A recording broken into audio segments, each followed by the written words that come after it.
Dalam nama Bapa dan Putra dan Roh Kudus. Amin. Ya Allah Bapa dalam surga, kami bersyukur kepadamu atas hari baru ini. Curahkanlah Roh Kudus-Mu atas diri kami, dan tambahkanlah iman kami, sehingga kami percaya sungguh akan Putra-Mu Yesus Kristus, yang hidup kini dan sepanjang masa. Amin. Inilah Injil Yesus Kristus menurut Yohanes. Dimuliakanlah Tuhan. Sekali peristiwa, Yesus berangkat dari Samaria dan pergi ke Galilea, sebab ia sendiri telah bersaksi bahwa seorang nabi tidak dihormati di negerinya sendiri. Setelah Yesus tiba di Galilea, orang-orang Galilea pun menyambut dia, karena mereka telah melihat segala sesuatu yang dikerjakan Yesus di Yerusalem pada pesta itu, sebab mereka sendiri pun turun ke pesta itu. Maka Yesus kembali lagi ke Kana di Galilea, di mana ia membuat air menjadi anggur. Dan di Kapernaum ada seorang pegawai istana yang anaknya sedang sakit. Ketika pegawai itu mendengar bahwa Yesus telah datang dari Yudea ke Galilea, pergilah ia kepadanya. Ia meminta supaya Yesus datang dan menyembuhkan anaknya, sebab anaknya itu hampir mati. Maka kata Yesus kepadanya, "Jika kamu tidak melihat tanda dan mujizat, kamu tidak percaya." Pegawai istana itu berkata kepadanya, "Tuhan, datanglah sebelum anakku mati." Kata Yesus kepadanya, "Pergilah, anakmu hidup." Orang itu percaya akan perkataan yang dikatakan Yesus kepadanya, lalu pergi. Ketika ia masih di tengah jalan, hamba-hambanya telah datang kepadanya dengan kabar bahwa anaknya hidup. Ia bertanya kepada mereka, "Pukul berapa anak itu mulai sembuh?" Jawab mereka, "Kemarin siang pukul 1 demamnya hilang." Maka teringatlah ayah itu, bahwa pada saat itulah Yesus berkata kepadanya, "Anakmu hidup." Lalu ia pun percaya, ia dan seluruh keluarganya. Dan itulah tanda kedua yang dibuat Yesus ketika ia pulang dari Yudea ke Galilea. Demikianlah sabda Tuhan. Terpujilah Kristus.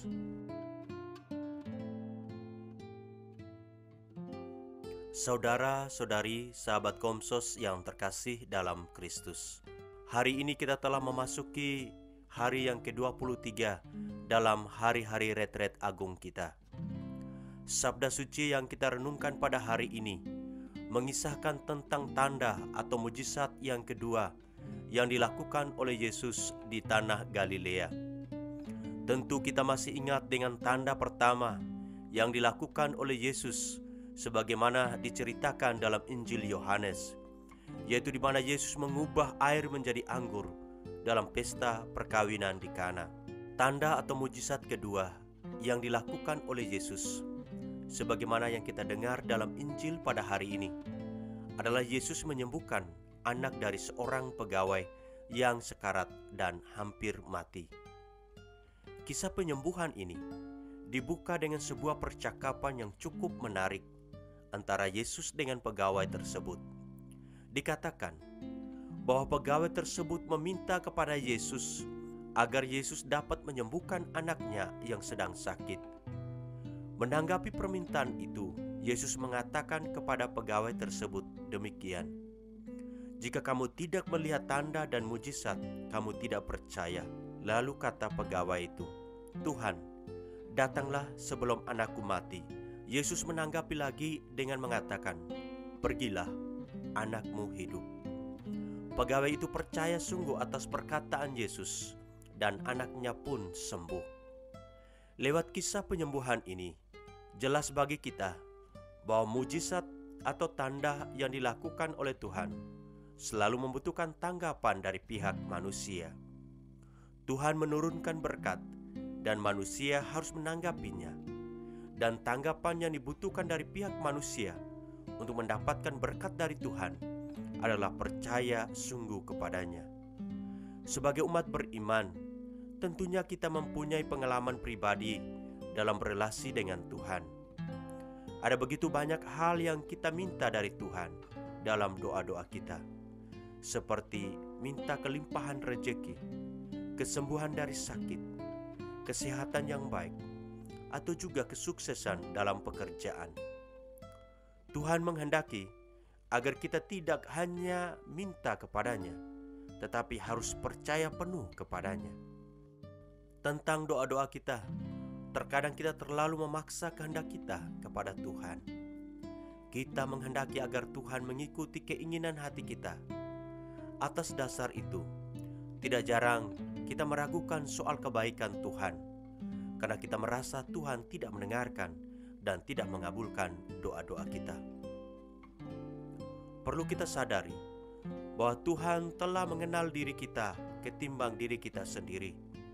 Cara Tuhan mendengarkan dan mengabulkan doa-doa kita bukan berdasarkan keinginan kita. Apa jadinya dunia kalau Tuhan selalu mengikuti keinginan atau kehendak hati kita? Sebenarnya dalam doa, Tuhan menguji kesetiaan dan iman kita kepadanya.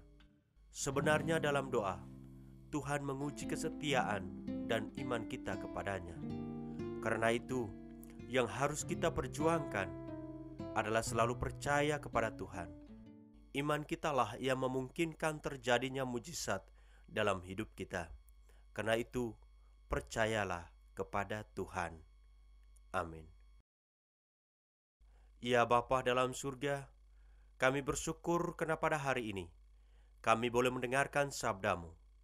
Engkau menghendaki agar kami percaya penuh akan Putra-Mu Yesus Kristus. Semoga kami terus berjuang menumbuhkan iman kami akan Dikau, dan bebaskanlah kami dari segala mara bahaya dan sakit penyakit, sebagaimana yang telah dinyatakan oleh Putra-Mu kepada anak seorang pegawai yang sakit. Demi Kristus Tuhan dan pengantara kami. Amin. Tuhan bersamamu dan bersama rohmu.